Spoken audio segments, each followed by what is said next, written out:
You ain't know they call me I'm in Gotham City in a Batmobile. Even though it get crazy, niggas don't talk like Swayze. What up? This is Swayze, and I'm not gonna take too much of you guys' time.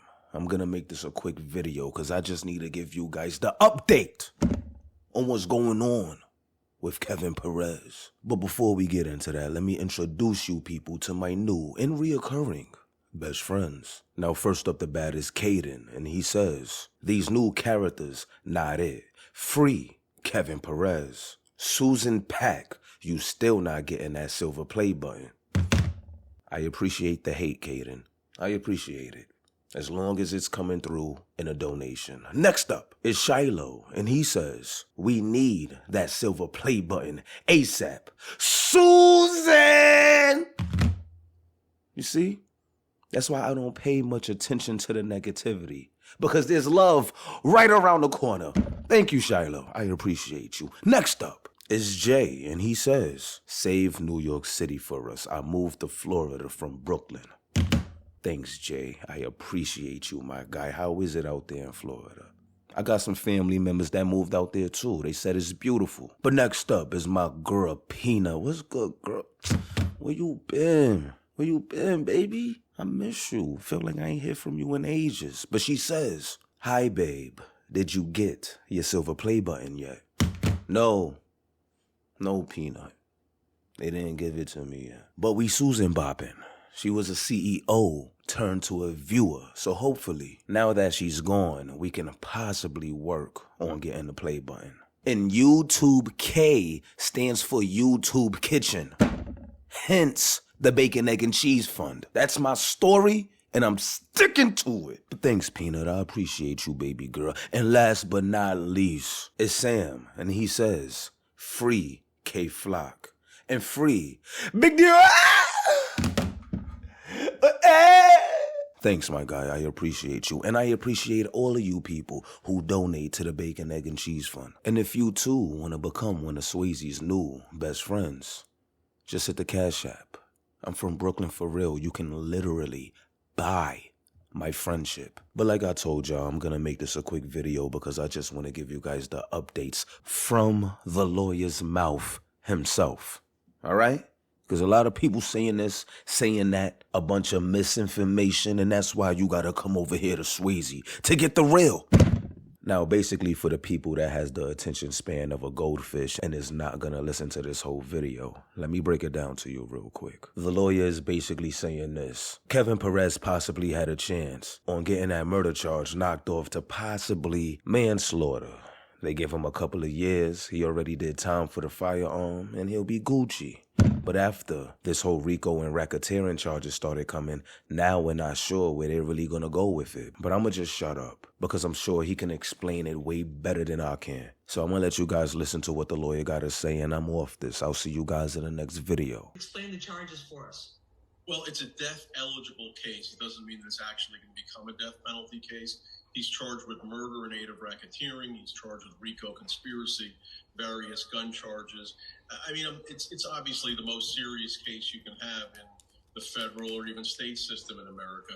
But I'm not all that surprised because the case was originally a New York State matter. And it was just the murder that was charged along with the possession of the gun. And the case was incredibly weak. And frankly, I didn't think there was any chance that we were going to lose the murder charge because it was clear based on a video that was, there were videos all over the street. There were cameras, security cameras on when this occurred in the middle of the day. And it couldn't be more clear that this was an act of self-defense. So what I realized, eventually was that they just could not win that murder case. So what did they do? They're going to drop the state case and they're going to just transfer it to the federal system, and it allows them to charge all sorts of other violent acts as part of their RICO conspiracy charge. And then when they talk about conspiracy to prove that you're in it, for the government to prove that any individual is in a conspiracy, how high a bar is that, or what do they need to do? It's not very high of a bar to, establish some of the elements of the RICO conspiracy, namely that they were conspiring to violate the RICO statute. And it could just be any number of violent crimes or other acts that were done on behalf of an enterprise in furtherance of a RICO conspiracy. Now, that being said, they still have to prove, some of that individual conduct. That they can't just throw a bunch of mud at the wall and hope that some of it sticks.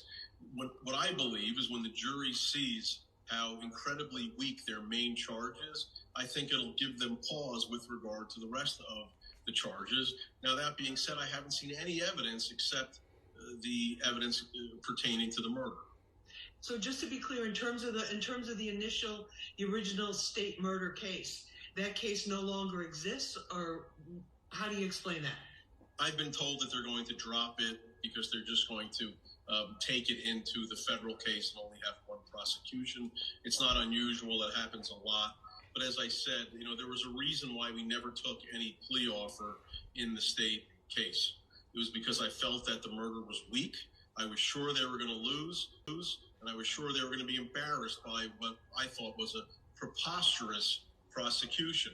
And the fact that this is now the linchpin of not only the federal case, this charge, but also is the charge that triggers a potential death penalty in this case. It's incredible. I mean, what I would say is the public should look at this video, see that Kevin Perez was clearly trying to just walk down the street, diffuse a situation, which was an armed gang member who bolted out of a barber shop to confront him. Kevin walked straight away from him, put his hand up to say, "I'm not interested." And it was only when the gang member had his hand in his pocket and was about to pull it out that Kevin realized he was going to get murdered. And when the victim hit the ground and they went through his pockets, what did they find? They found a loaded gun with one in the chamber that was meant for Kevin Perez. Now, we're not fools here in New York City, but if you know that a violent guy, a guy with a rap sheet a mile long with all kinds of violence in it, is about to take out a gun and shoot you, what do? You have nowhere to go. There was nowhere for him to go. He was just a handful of feet away from the so-called victim.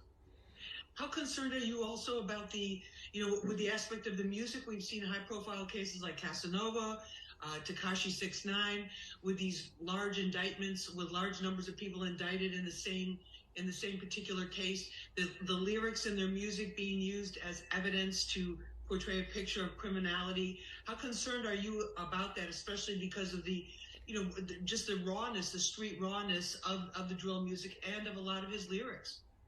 Well, I'm concerned that the jury's going to be tricked into thinking that what people write in their lyrics is actually somehow fact. What I would point you to, you mentioned 6ix9ine, and I would say in his lyrics, I don't think he's bragging about becoming a cooperator for the feds, and that's exactly what he became.